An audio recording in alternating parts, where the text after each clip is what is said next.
ক্ষতির মধ্যে নাই।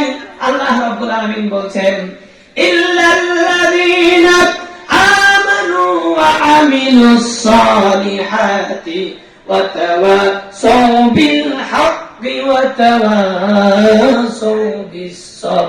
জোরে বলেন আল্লাহু আকবার।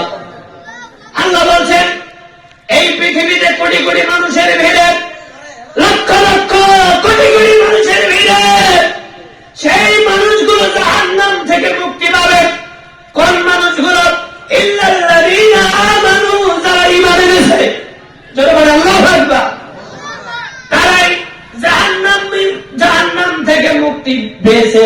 সে ঈমান এনেছে, যে ঈমান যারা এনেছে তারা জাহান্নাম থেকে কি মুক্তি পেয়েছে। ওয়া আমিলুস সালিহাত, যারা ঈমান আনার পরে সৎ কর্ম করেছে। এরপরে বলছেন ওয়া তাওয়াসাউ বিল হক, যারা হকের পথে চলেছে, অর্থাৎ সত্যের পথে। সত্য হলো দ্বীন ইসলাম, সত্য হলো কোরআন। কোরআন সত্য।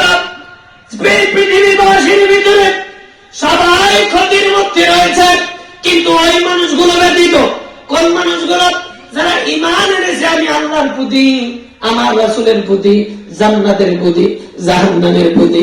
যারা ঈমান এনেছে আমার হাবিবের প্রতি, আমার কোরআনের প্রতি, যারা ঈমান এনেছে। এরপরে পৃথিবীতে মানব কল্যাণে নিজের জীবনকে উৎসর্গ করে দিয়েছে, অর্থাৎ সৎ কাজ করেছে, অর্থাৎ জাতির কল্যাণকর এমন কাজগুলো ওই বান্দা করেছে। কল্যাণকর কাজ মানে এই পৃথিবীবাসীকে জাহান্নামের আগুন থেকে বাঁচানো, এটাও কল্যাণকর কাজ। ঠিক কিনা বলে?